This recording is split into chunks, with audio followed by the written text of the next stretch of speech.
Bonsoir à tous, ravi de vous retrouver dans Late and Smart. Comme tous les soirs, nous allons tenter ensemble pendant 1 heure de mieux comprendre l'actualité économique du moment.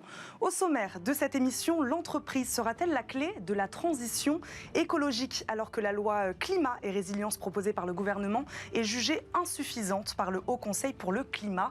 73% des Français pensent aujourd'hui que ce sont les entreprises qui feront bouger les choses. 2021 serait-elle l'année de tous les dangers? De plus en plus d'analystes s'inquiètent aujourd'hui de la vague de faillites que pourraient connaître les entreprises tricolores cette année. Une nouvelle étude montre d'ailleurs qu'un tiers d'entre elles n'arrivent pas à respecter ces délais de paiement. Nous demanderons à nos invités si la troisième vague sera économique et comment éviter le pire. Enfin, le plan de relance surdimensionné aux États-Unis serait-il un danger pour l'économie européenne? Sur les conditions de financement notamment des États et des entreprises de la zone euro, les effets sur les taux d'intérêt se font déjà sentir. Le risque de surchauffe est-il réel? Pour répondre à nos interrogations ce soir, Jérôme Dédéian, président de Mon Partenaire Patrimoine et associé fondateur du groupe ERES, nous accompagne. Bonsoir. Bonsoir Eva. Merci beaucoup Jérôme d'être avec nous. Et Nicolas Baveret, économiste historien, est également avec nous. Bonsoir. Bonsoir. Merci à tous les deux d'être là. On commence comme chaque soir cette émission avec l'apéritif du jour. On se pose aujourd'hui la question de la place des entreprises dans la transition écologique.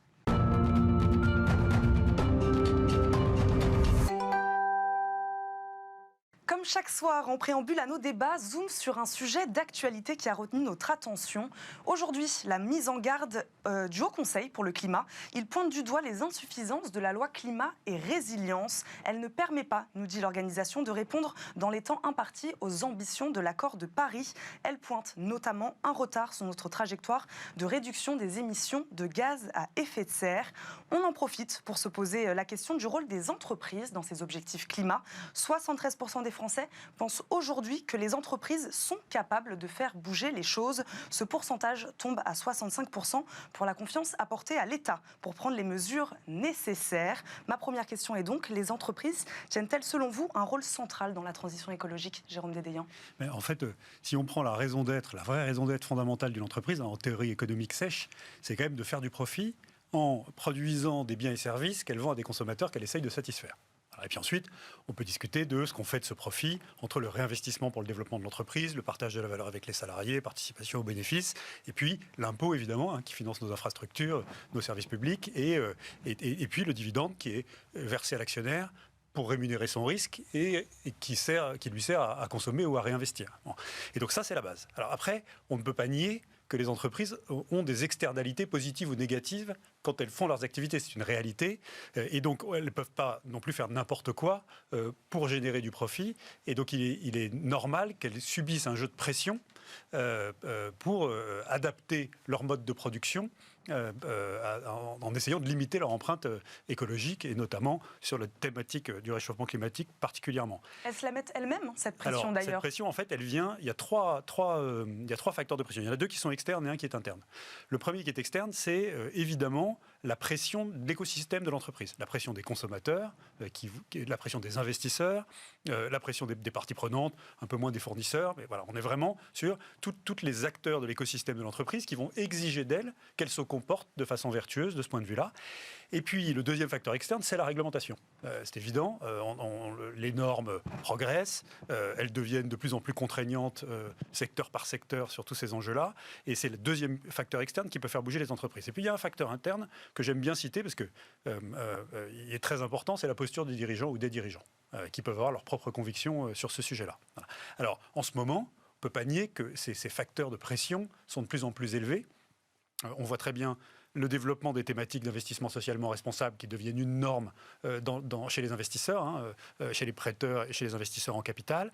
Il y a un comportement des consommateurs qui commence par le comportement d'achat, à quitter les entreprises non vertueuses pour s'orienter vers des entreprises qui correspondent mieux aux attentes, et notamment des plus jeunes, qui sont très très sensibles à ces problématiques-là. Et puis, il y a une pression réglementaire. La loi climat, qui est en cours de discussion, n'est finalement que la traduction française de directives européennes dans un cadre global d'accord, accord de Paris, etc. etc. Et qui est jugée aujourd'hui Voilà. trop peu ambitieuse. Alors, par le Conseil du climat, etc. Le problème, c'est le réglage fin. C'est à quel endroit je mets le curseur. Parce que si je mets trop de pression réglementaire, je vais me retrouver avec, et que je le fais localement, je pénalise mes entreprises dans un environnement de concurrence mondialisée où finalement je vais créer un désavantage compétitif au risque de mettre en danger la santé économique de l'entreprise et toutes ses externalités positives, l'emploi, les cotisations et les impôts qu'elle paye, etc. Et donc la richesse qu'elle crée. Et puis je peux éventuellement créer des comportements déviants par des gens qui vont essayer de contourner cette réglementation en allant produire ailleurs, etc. etc. En revanche, si je ne mets pas assez de pression, eh bien, je prends le risque que, évidemment, le comportement ne soit pas bon et que donc on ait les externalités négatives qu'on redoute sur l'environnement, d'une part, et deuxièmement, qu'on pénalise la R&D, c'est-à-dire la capacité d'innovation pour essayer d'améliorer l'empreinte écologique des facteurs de production. Voilà.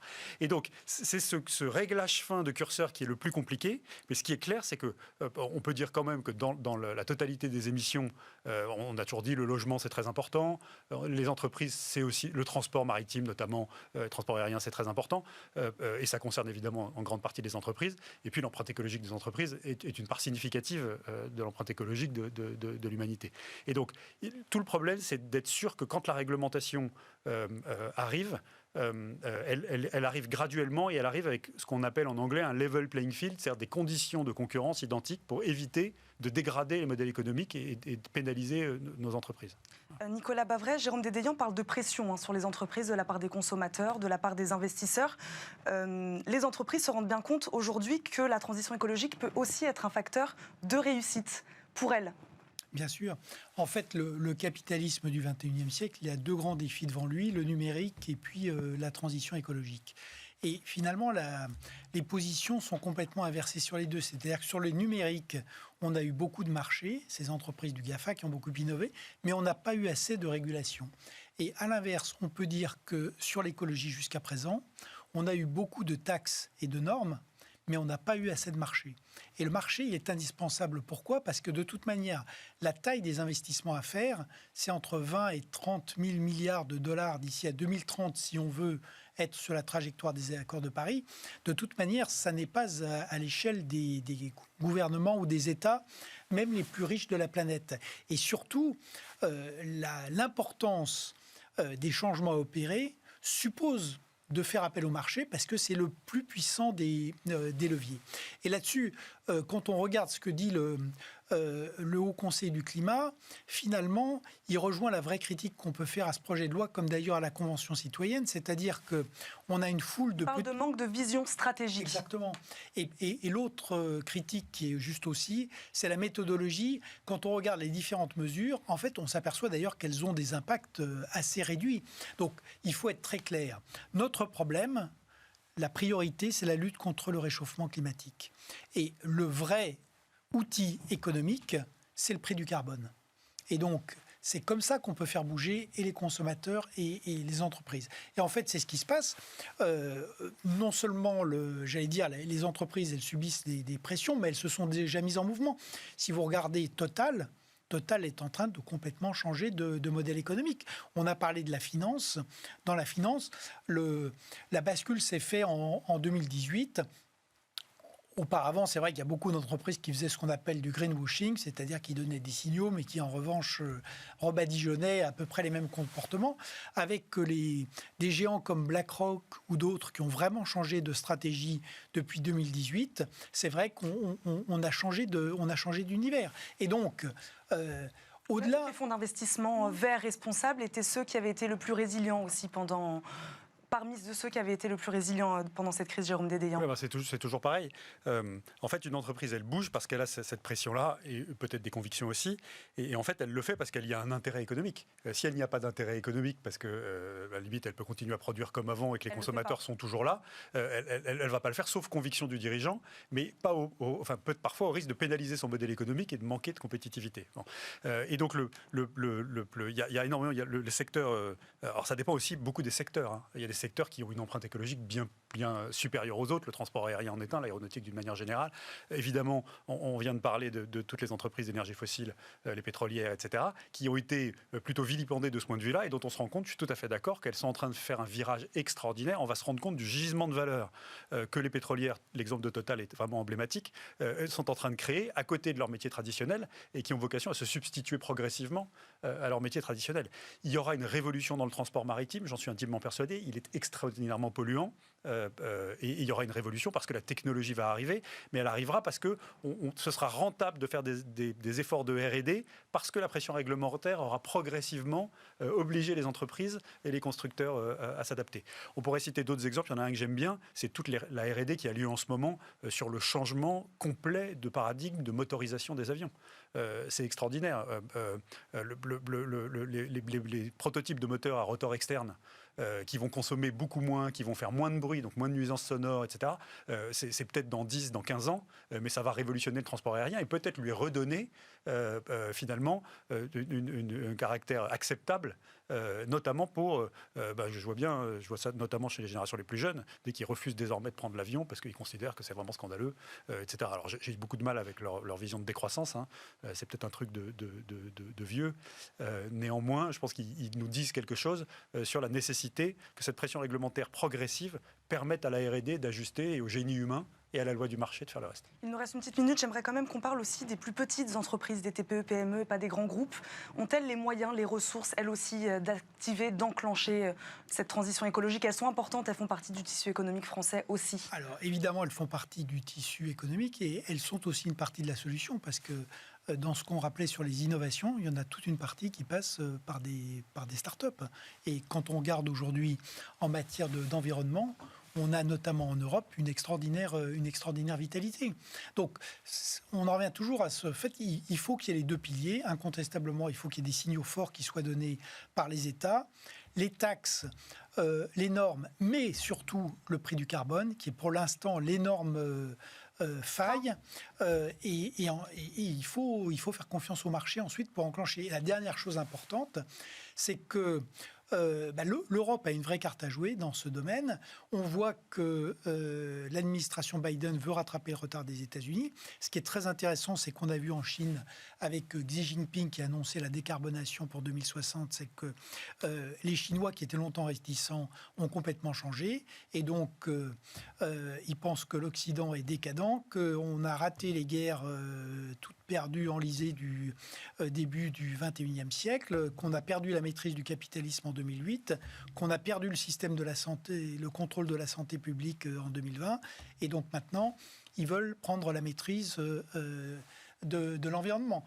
Le message est très clair. Je pense que c'est aux Occidentaux maintenant effectivement de se réveiller. Il y a de vraies armes. Et je le répète, l'arme du marché est indispensable. Sans le marché, on n'y arrivera pas. Jérôme Dédéian, il nous reste quelques secondes. Pour conclure, une vision peut-être d'entrepreneur un peu plus microéconomique. Dans une de mes entreprises qui, comme vous le savez, fabrique de la confiture artisanale un peu haut de gamme en Bretagne, qui s'appelle la Cour d'Orgère, on a un virage qu'on a vraiment organisé, mais ça demande vraiment de le penser et de le mener de façon rigoureuse et progressivement. Un virage qu'on a enclenché à la demande de nos consommateurs et aussi par conviction, hein, les deux se croisent, d'approvisionnement local, éviter de transporter si possible des fruits sur des centaines de kilomètres, etc. Et puis, on est en train de réfléchir à comment est-ce qu'on fait pour inciter nos consommateurs à rapporter les pots dans les boutiques pour les recycler mieux, les pots en verre pour les réutiliser, en essayant de trouver une façon de minimiser les coûts de transport et ça va peut-être nous coûter plus cher sur le coût de la matière première, enfin de la fourniture du pot en verre. Et pourtant, si notre compte d'exploitation est capable de l'absorber et que ça ne nous met pas en danger économiquement, ça peut être un geste qui commence vraiment en balayant devant sa porte, quoi. Merci à tous les deux. On passe tout de suite à notre premier débat.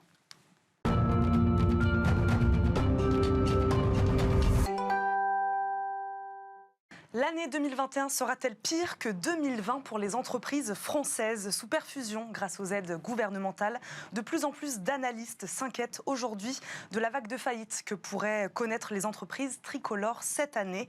Une nouvelle étude de la DGCCRF confirme que près de 30% des entreprises payent déjà leurs factures au-delà des délais légaux. 900 établissements ont été contrôlés. Parmi eux, 278 ont bénéficié d'un prêt garanti par l'État, les fameux PGE.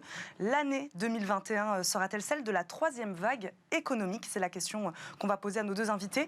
On sait que le non-respect des délais de paiement était responsable avant la crise sanitaire d'une faillite de PME sur 4 en France. Pourquoi ces chiffres de la DGCCRF peuvent-ils nous inquiéter aujourd'hui, Jérôme Dédéian? Alors, d'abord, il faut rappeler, peut-être pour nos auditeurs, deux choses importantes. Premièrement, ces chiffres de la DGCCRF, c'est sur des faits qui sont préalables au Covid. Donc, si ça se trouve, la situation aura été sensiblement modifiée pendant la crise sanitaire au courant de l'année 2020. Je ne sais pas trop dans quel sens. Je m'explique.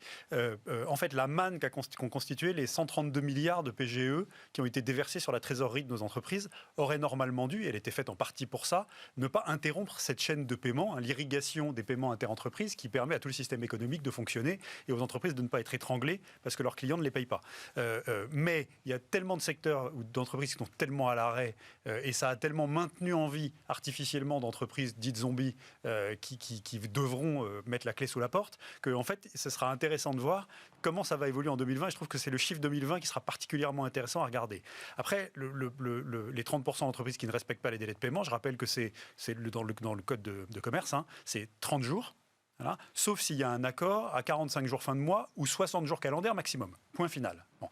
Et en fait, quand on regarde un peu la liste, vous savez, il y a le fameux principe du name and shame. Je nomme et je pointe du doigt en disant c'est honteux. Ce rapport nomme en effet voilà, les 900 exactement. entreprises. Donc ça, c'est appliqué. Et en fait, quand ça fait toujours, comment dirais-je, pas sourire parce que c'est pas drôle, mais on voit souvent des entreprises qui ont pignon sur rue, dont certaines qui sont les championnes de l'économie solidaire, du principe de responsabilité, etc. Je ne vais pas donner de nom, surtout je pourrais être un peu en conflit d'intérêt, mais fondamentalement, c'est jamais les plus petites, pas toujours les plus petites, qui sont les plus mauvais payeurs. Voilà. Il y a même un organisme de formation professionnelle qui a été pointé du doigt et nommé pour des raisons de délai de paiement absolument scandaleux. Donc, je crois qu'avec la crise, et c'est nouveau, les TPE et les PME deviennent elles aussi malheureusement en ce moment des mauvais payeurs. Malheureusement oui, parce que même celles qui étaient vertueuses, certaines peuvent se retrouver étranglées, et quand on se retrouve étranglé, PGE ou pas PGE, quand on a consommé son PGE et qu'on est en bout, et ben, ça se termine par une cessation de paiement. Et donc en fait, ce qu'il faudra voir, c'est le lien entre cette statistique-là sur 2020 et le taux de faillite. On a eu un taux de faillite extrêmement faible l'année dernière, notamment lié au PGE et aux aides de trésorerie de l'entreprise, au chômage partiel, etc. Et je pense qu'on va se prendre la vague des faillites, double vague de faillites, en fait, la vague des faillites qui n'ont pas eu lieu en 2020 compte tenu de l'effet d'aubaine pour certaines entreprises en difficulté qui auraient dû tomber de cette manne de l'État, plus la vague des faillites liée au fait qu'on a quand même encore 10% de l'économie qui est à l'arrêt et que même quand vous avez le chômage partiel, en plus il va décroître progressivement, alors peut-être pas pour les secteurs qui sont vraiment à l'arrêt, mais même quand vous avez toutes ces aides de l'État, vous avez quand même tous vos coûts fixes qui vous rattrapent comme un semi-remorque dans la descente, hein, et donc il y a des entreprises qui vont mettre la clé sous la porte, c'est évident, donc il faut vraiment s'inquiéter sur les défaillances à venir. Jérôme Dédéian, vous l'avez un peu évoqué. Qu'est-ce que ce non-respect des délais de paiement engendre exactement sur l'économie réelle?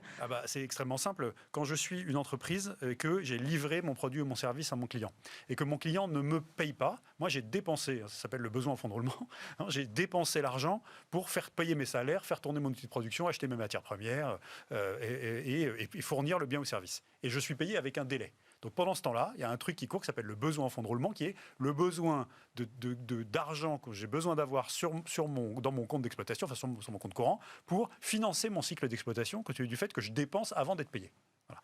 Alors il y a quelques très rares secteurs, c'est très intéressant d'investir dedans d'ailleurs, qui ont un BFR négatif, hein, c'est-à-dire qu'ils sont payés avant de livrer et de consommer ce dont ils ont besoin pour livrer. Mais pour l'essentiel, le BFR est positif dans les entreprises françaises. Et quand les entreprises ne vous payent pas, en moyenne avant la crise, c'était 11 jours de retard. Par rapport au délai. Et en fait, 11 jours de trésorerie, ça peut mettre une boîte par terre. Et notamment une boîte qui est en croissance, c'est ce qu'on appelle en théorie économique, enfin en analyse financière, le ciseau de croissance. Hein. C'est-à-dire qu'en fait, vous avez un carnet de commandes qui est plein et vous tombez, faute de capacité, à payer vous-même vos fournisseurs et ou vos salaires, parce que vous courez après l'argent pour produire ce que vous devez livrer et que vos clients vous payent trop tard. Nicolas Bavrez, c'est au moment du rebond que les retards de paiement vont vraiment mettre en danger les entreprises.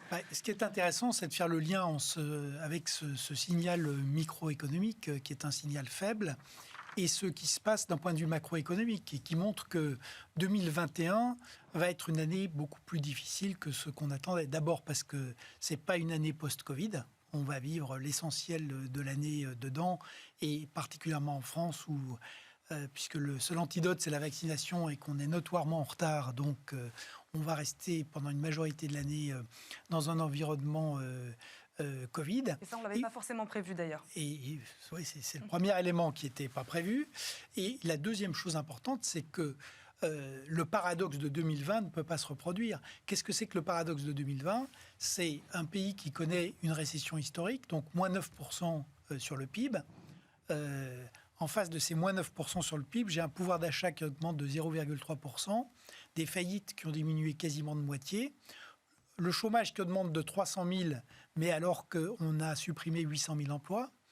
Et donc, on voit, l'explication est connue, c'est la dette publique qui est passée de 98 à 120% du PIB. Et donc, d'un côté, pour aller vite, le PGE, les 132 milliards pour les entreprises, de l'autre côté, les 30 milliards du chômage partiel. Bon, on est reparti en réalité quasiment sur les mêmes bases, mais la France, on voit aujourd'hui, on y reviendra, mais les taux d'intérêt commencent à bouger un peu. Et donc, l'idée que la France doit déjà, théoriquement, avec des chiffres qui étaient plutôt optimistes, emprunter 260 milliards d'euros sur les marchés cette année. Alors, tant que c'est racheté par la Banque Centrale Européenne, en réalité, c'est une fiction, il n'y a pas de vrais investisseurs derrière, mais il y a un moment donné où ça sera plus seulement la Banque Centrale Européenne et où les taux d'intérêt ne seront pas éternellement négatifs. Donc, c'est pour ça que cette année est cruciale, parce que c'est un peu le cycliste qui a été dopé à la super EPO, et maintenant, il va falloir qu'il, progressivement, qu'il continue, si possible, à rouler, mais avec des doses qui vont d'abord être diminuées, et puis ensuite, qui vont devoir être supprimées, parce que on ne va pas vivre avec 20% du PIB de dette publique en plus chaque année.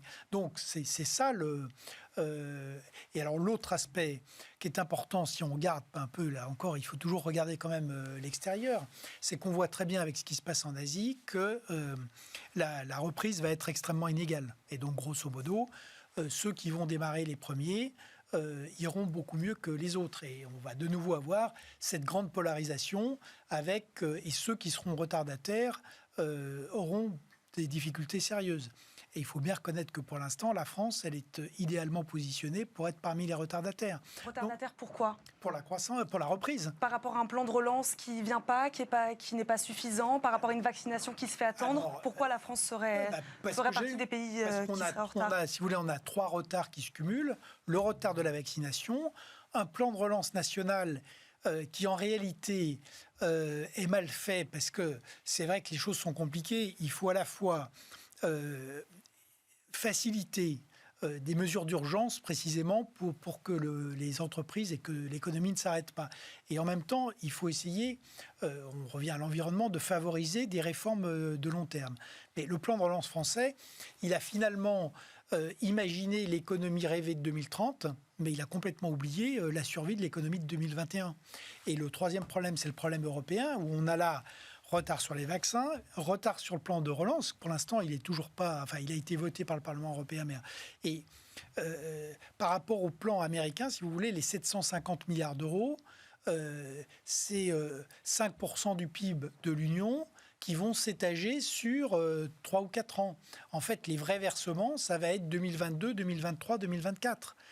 Mais encore faut-il que tout le monde arrive à peu près à survivre jusque-là. Donc, si vous voulez, c'est les 3 problèmes qui se posent aujourd'hui à la France pour cette reprise. Et donc, je crois qu'effectivement, ça suppose de réfléchir sérieusement à plusieurs choses. D'abord, la France est quand même dernière dans l'Union pour les vaccins. C'est quand même une situation qui est, mais il faut quand même le dire, c'est scandaleux. La deuxième chose, c'est que le plan de relance français, il faut le retravailler parce qu'il y a une articulation beaucoup plus claire à faire entre l'urgence et le moyen terme. Et puis enfin, pour l'Europe, il faut essayer d'accélérer les choses et sur les vaccins et sur les versements du plan de relance. Jérôme Dédéian, vous êtes d'accord avec le diagnostic ? Oui, je suis évidemment d'accord. Je voudrais rajouter 2 choses. Premièrement, sur comment est-ce qu'on accompagne la transition de sortie du PGE, des 132 milliards de PGE pour nos entreprises. Pour l'instant, on le prolonge, Alors, donc, depuis le 14 janvier, normalement, la FBF s'y est engagée. Toute entreprise qui demande la prolongation d'1 an de son PGE doit obtenir automatiquement satisfaction. Il faudra vérifier que c'est le cas.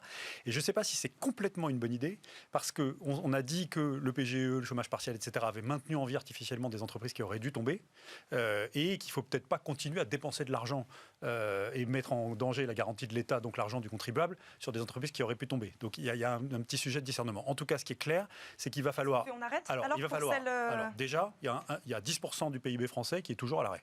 Donc lui, il faut continuer à l'aider en urgence pour éviter qu'il finisse définitivement de tomber. Et lui, il est dans la même situation qu'il y a un an. Il faut quand même dire ce qui est. Bon.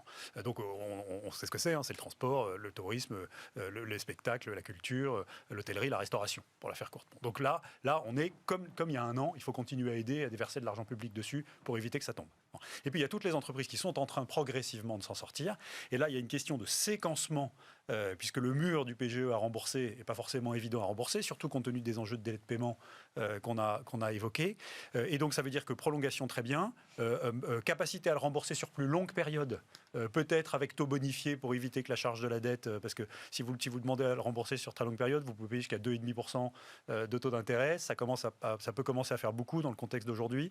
Et donc il faut aménager ça le mieux possible. Et donc on n'a pas fini de continuer à l'aménager. Et puis il y a une troisième voie qui me semble intéressante, qui est le grand retour de l'affacturage.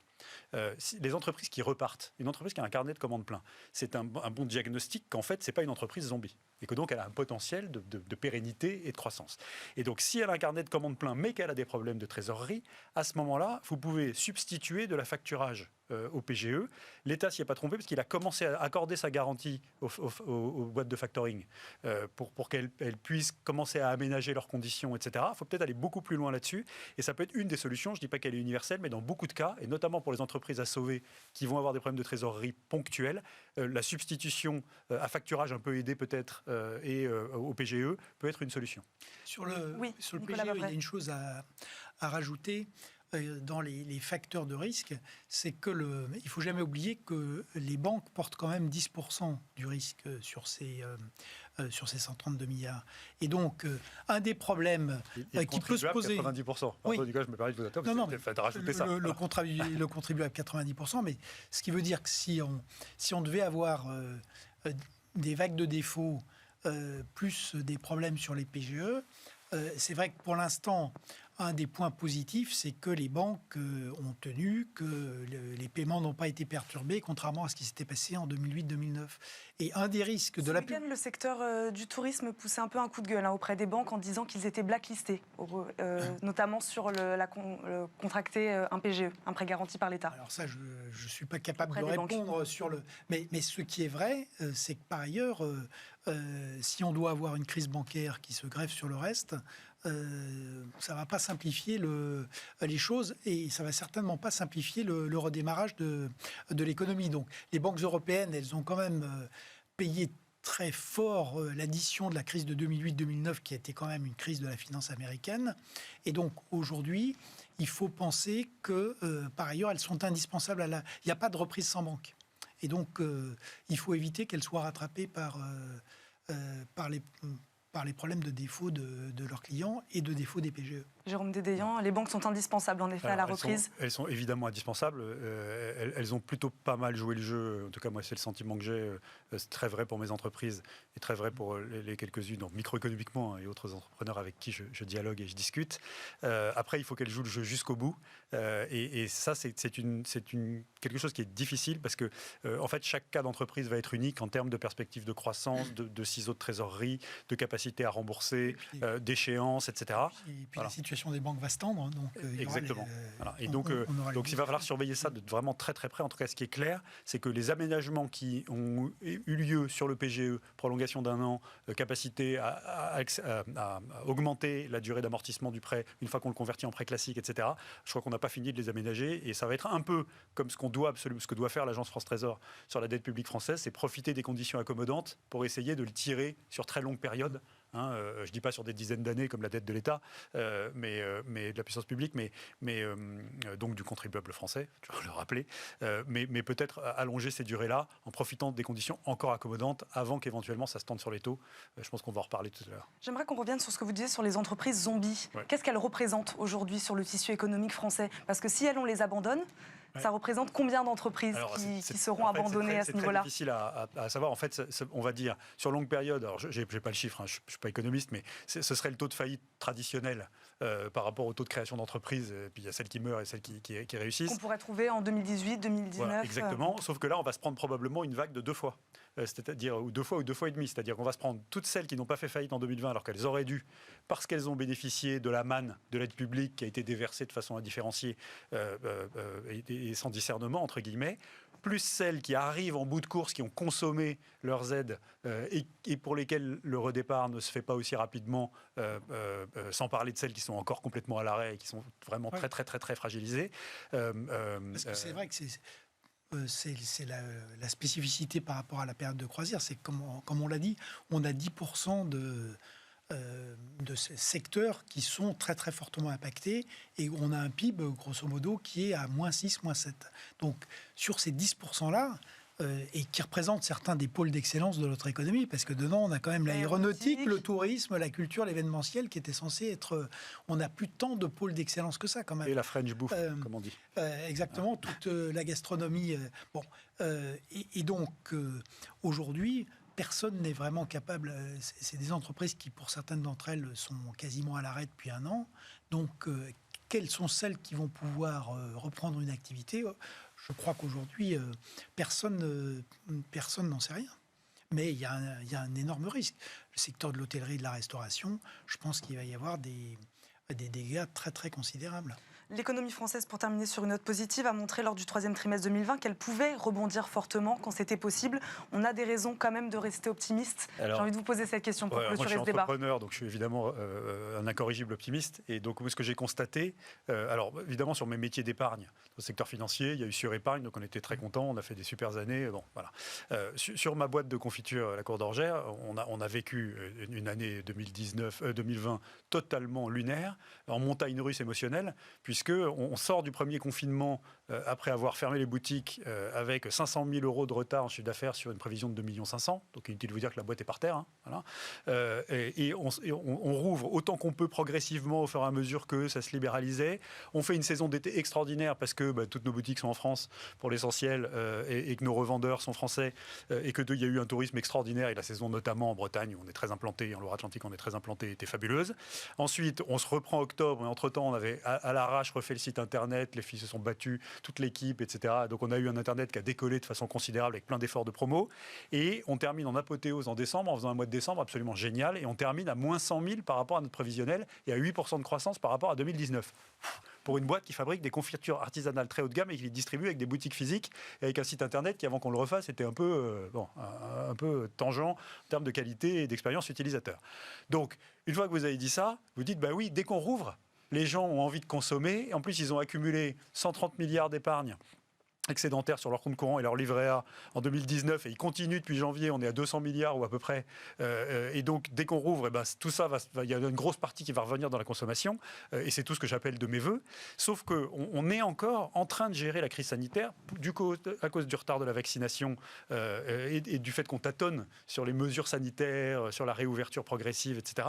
Et que du coup, on a encore 10% du PIB qui est à l'arrêt et qu'on a beaucoup de mal à faire de la prévision et donc nous on fabrique des confitures, la DLC, la date limite de consommation, on a 2 ans devant nous une fois qu'on l'a produit. Donc j'ai dit, on fait tourner à bloc pendant qu'on a des fruits, à bloc, en ce moment on fait les agrumes, à bloc la production, parce que si jamais on fait la même saison d'été que l'année dernière, il faut absolument qu'on ait du stock.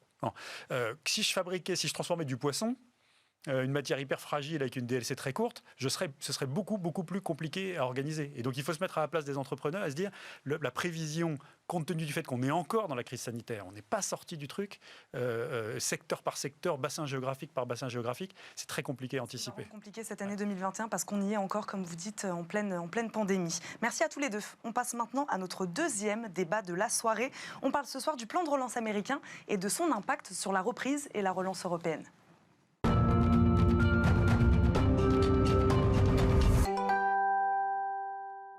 Le plan de relance américain menace-t-il la reprise européenne ? C'est la question que nous voulions poser ce soir à nos invités.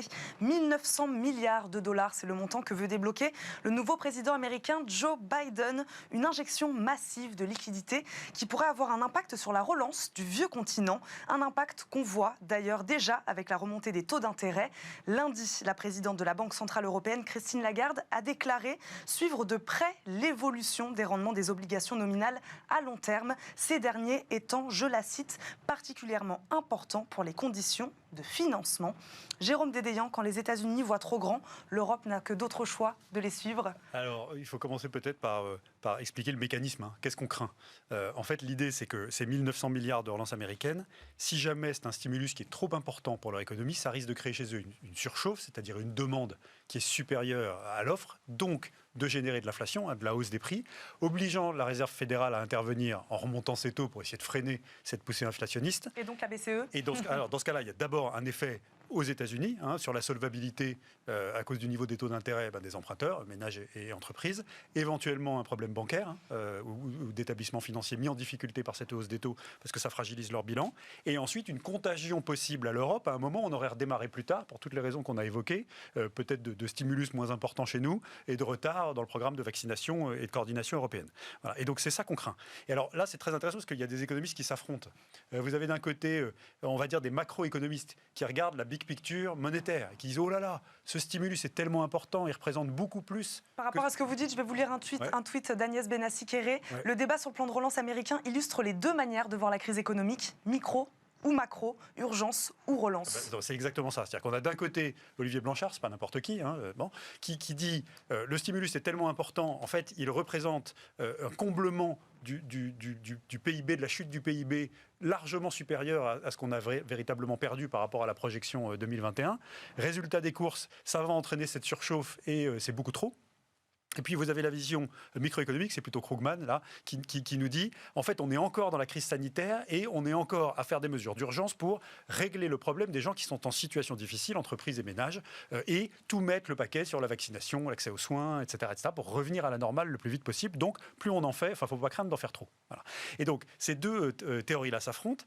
C'est compliqué de savoir qui a raison. Moi, en tout cas, si je savais, je ferais le trade du siècle et je permettrais à tous mes clients d'être immensément riches en même temps que moi.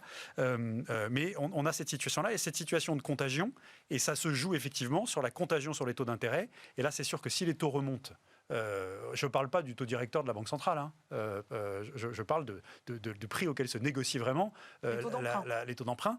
Là, la contagion, elle serait dramatique, évidemment, pour nos entreprises, avec une envolée de leurs conditions de crédit et cette difficulté à se refinancer qu'on a évoquée tout à l'heure.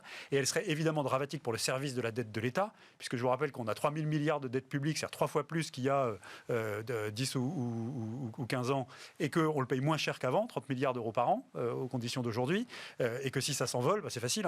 Si les taux d'intérêt remontaient à 4%, inflation incontrôlée, on se prendrait 90 milliards de charges de la dette qu'on serait incapable de financer, vu qu'on n'a pas fait l'effort d'assainissement de nos finances publiques. Donc tout l'enjeu est à cet endroit-là. Et c'est ça qu'il faut surveiller de très très près. Je comprends que Mme Lagarde surveille ça comme du lait sur le feu. Voilà. Nicolas Bavret, le taux du Trésor américain à 10 ans a touché un pic d'un an à 1,36% vendredi dernier, alors qu'il était à 0,8% début janvier. Comment on explique cette hausse ? Je pense par les inquiétudes des marchés autour du plan Biden. Ce qu'il faut rappeler, donc c'est un plan de 1 900 milliards de dollars, mais qui vient après déjà 900 milliards de dollars qui ont été votés à la fin de l'administration Trump en décembre et qui n'ont pas encore été dépensés. Ça fait 14% du PIB américain. Et c'est 4 à 5 fois plus que l'écart de production ou puisque la baisse du PIB américain a été autour de 4%. Donc on voit que c'est très très considérable. La deuxième chose, c'est le contenu de ce plan, puisque on a à la fois des mesures pour la santé, pour l'aide aux États, ça c'est très bien, mais il y a surtout beaucoup de mesures qui sont destinées en fait à la consommation des ménages, avec notamment un chèque de 1 400 $ pour chaque Américain. Et ça, il y a finalement très peu de choses pour les infrastructures, l'écologie, la transition, la recherche, la transition numérique. Donc, c'est la deuxième question. Hélène l'a dit, elle voulait se concentrer sur la pandémie, aider les Américains, aider les ménages. Mais sauf que, si vous voulez, la limite, c'est qu'on ne cible pas. Donc, on voit, c'est un plan qui est plus politique qu'économique en réalité. C'est un plan qui est destiné à dire aux Américains que l'administration Biden fait tout pour eux. Mais ce n'est pas un plan qui est ciblé, par exemple, sur les gens qui ont été particulièrement frappés par le Covid, qui soient malades ou qui aient été mis au chômage. C'est un plan qui déverse, c'est vraiment l'hélicoptère monnaie, on déverse sur tout le monde. Et du coup, c'est vrai que le risque qui existe, Friedman avait raison de dire que l'inflation est toujours un phénomène monétaire. Très franchement, si vous regardez l'histoire économique, chaque fois qu'on a mis de tels paquets de monnaie en circulation, on a toujours créé des bulles et derrière des cracks dans l'histoire. Ça a été le cas au 19e siècle avec les chemins de fer, ça a été le cas en 29, ça a été le cas ensuite en 2008-2009. Et le risque pour l'Europe, il est très clair, c'est que l'Europe, elle est dans la situation inverse, puisque, comme je le rappelais, le pourcentage du PIB du plan de relance, 750 milliards, donc ça fait 5 à 5,5% du PIB. Mais le stimulus est plus timide, oui, en effet. Sur 4 ans. Alors que le plan Biden, théoriquement, ça va être dépensé sur l'année. Donc ça veut dire, grosso modo, qu'en Europe, on fait 1 à 1,5% du PIB par an sur 4 ans. Alors que dans l'Union européenne, c'est moins 7%. En 2020. Donc vous voyez que le rapport n'est pas du tout le même. C'est-à-dire que pour le coup, en Europe, alors on a certes des plans de relance nationaux qui sont tout à fait suffisants en Allemagne, mais qui ne sont pas suffisants dans toute une série de pays, dont les pays d'Europe du Sud, dont la France, dont l'Italie et dont l'Espagne. Et donc le risque pour l'Europe, c'est de se retrouver en fait, de rater le train de la reprise, mais de ne pas rater le train de la hausse des taux. Et là, on se retrouverait vraiment dans une situation très compliquée où l'Asie, il ne faut jamais oublier que l'Asie, elle est déjà repartie aujourd'hui, où les États-Unis, en tout cas, avec un tel paquet, c'est certain qu'en revanche, en injectant, il va y avoir de la croissance, ça c'est sûr, avec de telles masses qui sont déversées. Et vous voyez que l'Europe se retrouve du coup dans une configuration prise en étau entre une Asie qui est repartie et des États-Unis où il y aura de la croissance, mais qui va sans doute générer une très forte inflation. Et on risque donc d'être pris en tenaille entre les deux. Donc c'est ça le risque européen. C'est gérer le décalage, Jérôme Dédéian. Et on peut raffiner encore l'analyse en disant deux choses. La première chose, c'est que le risque de surchauffe aux États-Unis, il est assez probable aussi, pas seulement à cause du stimulus, mais aussi parce qu'il y a aussi eu de la surépargne aux États-Unis. Oui, il y a à peu près l'équivalent de ce plan de 1500 milliards de dollars. qui est sur les comptes courants et sur les produits d'épargne à vue des Américains. Et donc, il y a au moins une partie au moment où ça revient dans des conditions sanitaires normales, une partie qui va s'orienter vers de la consommation, accélérant encore la surchauffe, c'est-à-dire le surcroît de demande par rapport à ce que les capacités de production sont capables de donner, sachant que l'économie américaine, dans la dernière période de Trump, elle tournait déjà à un régime assez élevé, un taux de chômage historiquement bas, etc., etc. Et au fond, tout ça aurait moins de risque de contagion sur nous par le biais de la hausse des taux d'intérêt si on avait confiance dans le fait que la Fed était vraiment indépendante et qu'elle laissait filer le dollar à la hausse. Ça aiderait à réguler cet effet et à éviter l'effet d'importation de la surchauffe américaine sur le territoire européen. Malheureusement, on est dans une situation extraordinaire en 2021 où il n'y a plus d'indépendance des banques centrales et où finalement les politiques budgétaires et les politiques monétaires ont fusionné. Voilà. Et il est très probable que... Jérôme Powell s'est dit plus inquiet, plus préoccupé par le risque d'une reprise incomplète que par la possibilité d'une accélération de l'inflation. Oui, alors ça c'est très bien, il joue son rôle de forward guidance, comme on dit, de rassurer les marchés, etc. Mais fondamentalement, si les États-Unis, en plus de ça, essayent artificiellement de maintenir le dollar à un taux de change anormalement bas, pour éviter l'appréciation que créerait normalement l'effet de la surchauffe, à ce moment-là, le risque de contagion chez nous est encore plus fort. Et donc c'est ça qu'il faut surveiller. Donc Madame Lagarde... On a un autre effet qu'on a vu, parce que il y a eu les chèques de $1 200 qui ont été faits par l'équipe Trump. Et en fait, il n'y a qu'un tiers qui a été dépensé. Donc il ne faut pas oublier qu'il y a une surchauffe côté consommation, mais à travers... il y a une partie de cette épargne, en fait, qui sert à spéculer. On l'a vu avec l'affaire GameStop, par exemple. Et l'autre problème de ce déversement de liquidités, c'est qu'on crée des bulles en chaîne.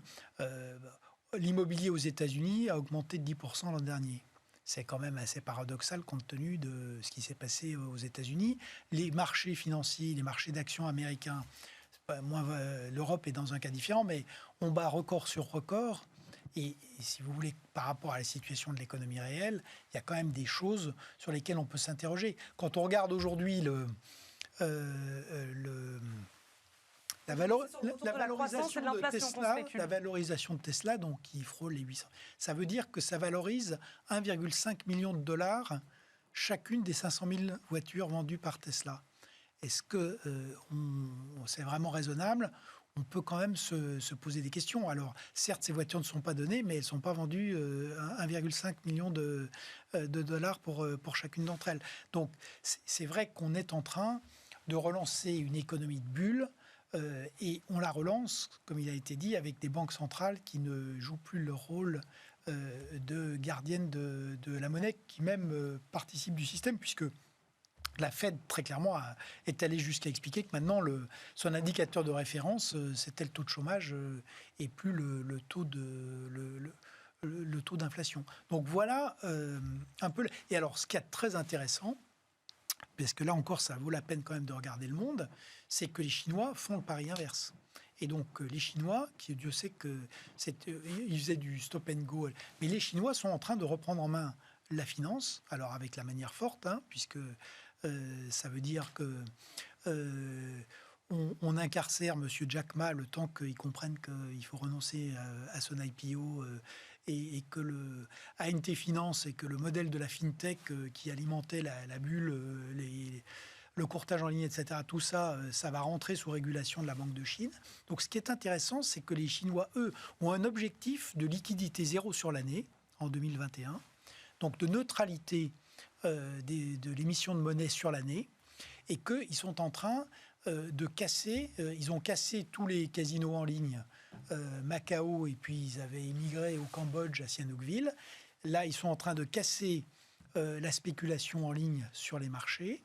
Et donc, les Chinois font un pari qui est très intéressant parce que c'est le pari de la maîtrise. Alors, à la chinoise, certes, c'est pas avec les armes de l'état de droit, mais eux font le pari de tenir la finance sous contrôle en estimant qu'elle est très dangereuse et de parier plutôt sur l'économie réelle tout en accélérant sur l'innovation.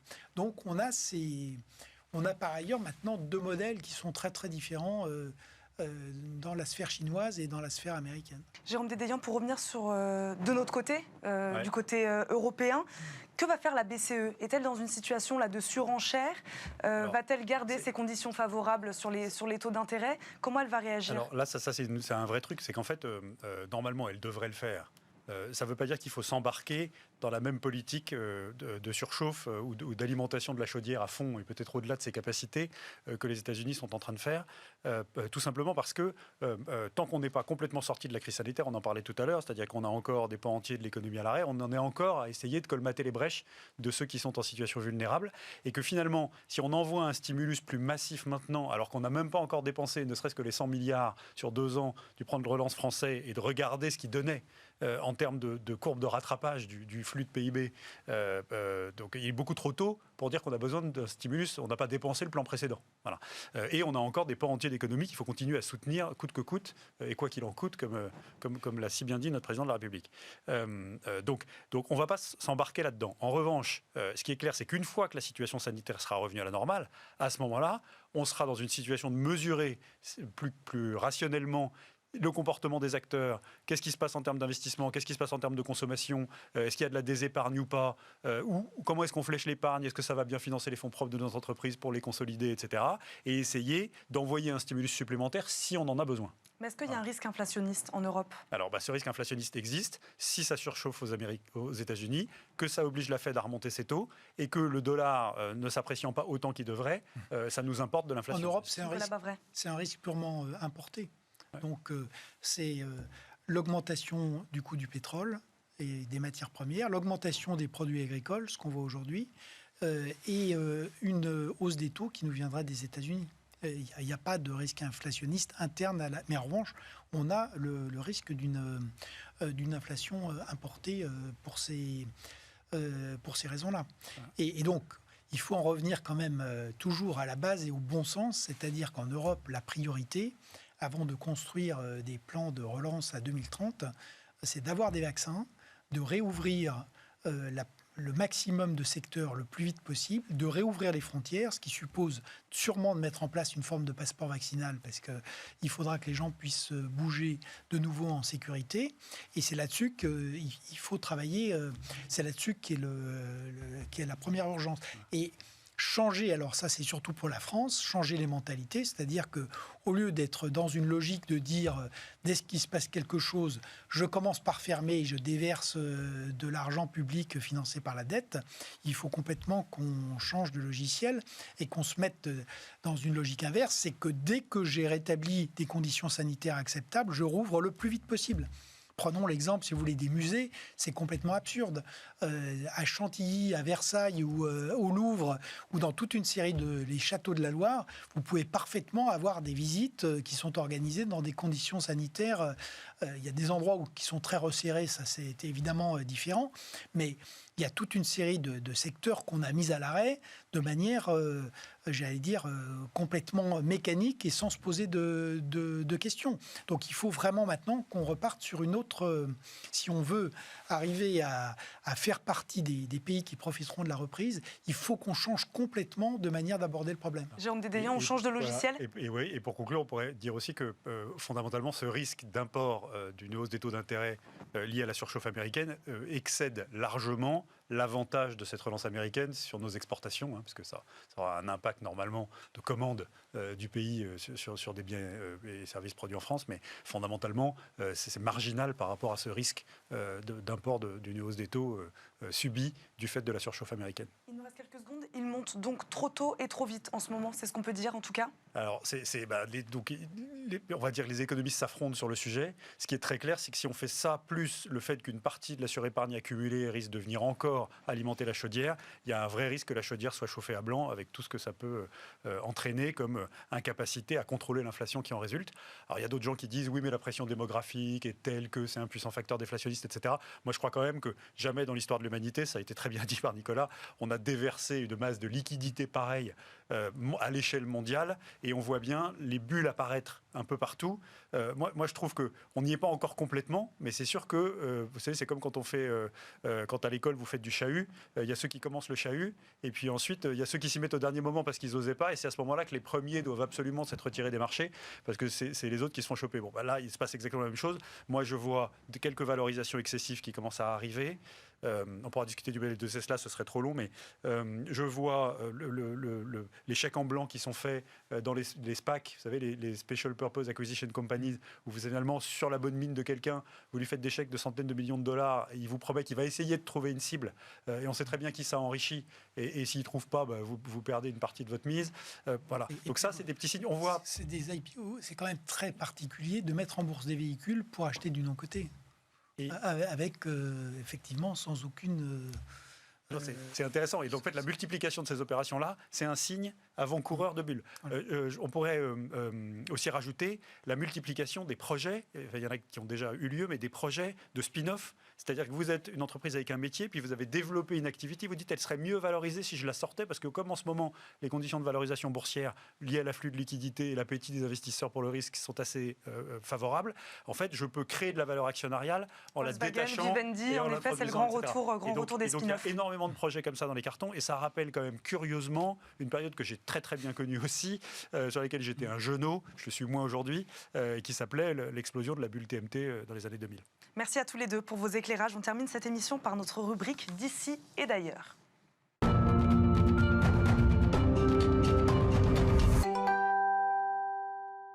Plusieurs sujets nous intéressent ce soir. Nous voulions faire réagir nos invités sur les Jeux Olympiques. Cet été doivent se tenir, bien sûr, vous le savez, les Jeux Olympiques de Tokyo. Et les sportifs peinent à trouver des sponsors. La crise de la Covid complique leur recherche de nouvelles entreprises partenaires déjà touchés financièrement. Ils montent donc aujourd'hui au créneau, ces sportifs. Que pensez-vous de cette chasse aux sponsors des athlètes plombés par la Covid-19, Jérôme Dédéian? Cette chasse aux sponsors, elle est extrêmement compliquée. Elle a toujours été compliquée. Quand vous êtes un sportif de haut niveau, quand vous êtes un marin et que vous cherchez quelqu'un pour financer votre prochain bateau, vous êtes obligé d'être commerçant et d'aller vendre un projet avec des retombées, puisque les entreprises, généralement, elles sont notamment dans des enjeux de budget significatifs, elles ne font pas d'irrationnel. Vous pouvez peut-être choper un chef d'entreprise en le prenant par la corde faible du sport qu'il adore, et il va être trop content d'associer son image à la vôtre, mais sans trop regarder les retombées. Mais à l'échelle des Jeux Olympiques ou des niveaux d'investissement qu'on a dans la course au large que je connais bien, etc., vous avez évidemment une analyse assez rationnelle. Ça vaut pour les équipes de vélo, les écuries de vélo, etc., où vous vous demandez quel sera le retour sur investissement de votre sponsoring. Et le sujet, avec l'incertitude qui pèse sur la fréquentation des JO, à tout point de vue, et sur leur retentissement, fait que finalement, le retour en retour sur image, qu'on peut généralement qualifier, c'est vous la femme de médias, mais on est vraiment capable de mesurer ce que ça donne par rapport à l'investissement qu'on fait. Et ben, aujourd'hui, quand on fait tourner le calculateur, forcément, pour un chef d'entreprise et pour sa direction de la communication, il y a de vraies questions à se poser. Et c'est absolument dramatique. Parce que de la même manière que sur le mécénat, les concerts, les artistes, etc., et ben vous avez toute une manne qui ne se déverse plus sur des activités humaines qui sont quand même extraordinairement utiles au développement de l'humanité, à son entertainment et à son bien-être, entre guillemets. Et pourtant, on les maintient, ces Jeux Olympiques, Nicolas Bavray. C'est le paradoxe. Pour on les maintient. On les maintient, mais c'est vrai qu'on les maintient dans des conditions qui seront de toute manière des conditions très singulières. On ne sait pas pour l'instant s'il y aura vraiment de public. La population de Tokyo est de plus en plus hostile à leur tenue. Alors, il n'y aura évidemment pas de manifestation au Japon contre les Jeux Olympiques. Et puis pour les athlètes, il y a énormément d'incertitudes et il y a des sports sur lesquels, on ne sait pas dans quelles conditions sanitaires les épreuves pourront vraiment se dérouler. Donc, ce qu'on a vécu pour le football en France, c'est vrai de l'ensemble du sport. C'est-à-dire que c'est tout le modèle économique du sport, comme celui d'ailleurs de la culture, de la musique ou du théâtre, qui est aujourd'hui remis en cause, remis en question. Qui est aujourd'hui remis en question. Et ce qui est particulièrement rude, en l'occurrence, c'est qu'il y a beaucoup de sports pour lesquels les Jeux Olympiques sont vraiment extrêmement structurants. C'est un événement qui a lieu tous les 4 ans. Et là encore, les séquelles seront durables. C'est-à-dire qu'au-delà de Tokyo, ça va poser de toute manière aussi une question sur les Jeux Olympiques de Paris en 2024. Parce qu'ils seront forcément assez différents de ce que les uns et les autres avaient en tête et qui était un modèle, certes, sans doute plus sobre que ce qui se faisait par le passé. Mais je crois que les choses vont beaucoup bouger. Et que quand on voit les difficultés du sport roi, qui est en tout cas en termes marketing et en termes financiers le football, on mesure que pour les sports qui sont des sports plus confidentiels, ou en tout cas qui ont moins de puissance économique et d'impact sur la population, c'est vrai que je pense que les années qui viennent vont être très très difficiles. Il nous reste une petite minute, je vais vous demander de faire court sur cette information. La Massif va racheter Aviva France pour former un nouveau géant de l'assurance en France. Le groupe Ameman et du rapprochement des assureurs mutualistes Massif et Aesio a annoncé être entré en négociation exclusive avec l'assureur britannique Aviva pour lui racheter sa branche française. Montant de l'opération, 3,2 milliards d'euros. Cela en ferait donc l'un des premiers groupes d'assurance en France. Sur quel type de placement s'appuie aujourd'hui le succès d'Aviva ? En fait, là, ce dossier, c'est la plus grosse opération de l'année dans le secteur de l'assurance, probablement à l'échelle européenne, au moins à l'échelle française, ça c'est sûr. Et on savait que les Anglais voulaient mettre en vente toutes leurs activités françaises. C'est vrai que le modèle d'activité française d'Aviva, c'est un modèle complètement hybride avec plein de caractéristiques particulières. Vous avez l'assureur traditionnel avec son réseau d'agents généraux tout à fait classique, qui aurait été parfaitement soluble dans une compagnie d'assurance traditionnelle. Vous avez l'affaire, qui est cette association indépendante, mais tellement liée à Aviva que c'est très compliqué, voire impossible, de la sortir et de lui rendre son indépendance de l'assureur, et qui est dans la corbeille de la mariée. Et puis vous avez un véhicule à moitié coté qui s'appelle l'UFF, qui est un réseau salarié de gestion de patrimoine, etc. Et en fait, cet attelage de 3 grosses activités, il y en a peut-être d'autres, mais en tout cas c'est celle que je connais de marché. Le fait que la Massif les récupère, je trouve que c'est un acte courageux. Et je pense que ça va être une opération d'intégration pour que ce soit relutif et efficace. Ça va demander énormément de travail et beaucoup de précautions parce que le modèle culturel des réseaux de vente de la Massif avec son esprit de mutualiste sans intermédiaire historique par rapport au modèle des commerçants qui sont les agents généraux d'Aviva. Culturellement, c'est pas forcément très facile à gérer, mais j'imagine qu'ils y ont réfléchi avant. L'affaire, c'est quand même un truc absolument unique au monde. Et donc, gérer l'affaire et reprendre l'affaire, reprendre la gestion du contrat et des contrats de l'affaire, c'est pas une sinécure. Et puis, il y a l'UFF, qui est un réseau dont je vois mal comment il s'intègre dans le truc. Donc, c'est une grosse opération. Je trouve que c'est une opération courageuse, en tout cas pour un professionnel des services financiers de l'assurance. Ça va être très très intéressant de regarder comment va se dérouler cette intégration et puis de regarder un peu ce que la Massif va dire une fois que la transaction sera finalisée sur ses intentions stratégiques, sur les différents morceaux et sur son plan d'intégration. Merci à tous les deux d'être venus ce soir sur notre plateau. Jérôme Dédéian, président de Mon Partenaire Patrimoine et associé fondateur du groupe RS, et Nicolas Bavret, économiste et historien. Merci beaucoup à tous les deux. Nous, on se retrouve demain, même heure, pour un nouveau Late & Smart. Très bonne soirée sur Bismart et à demain.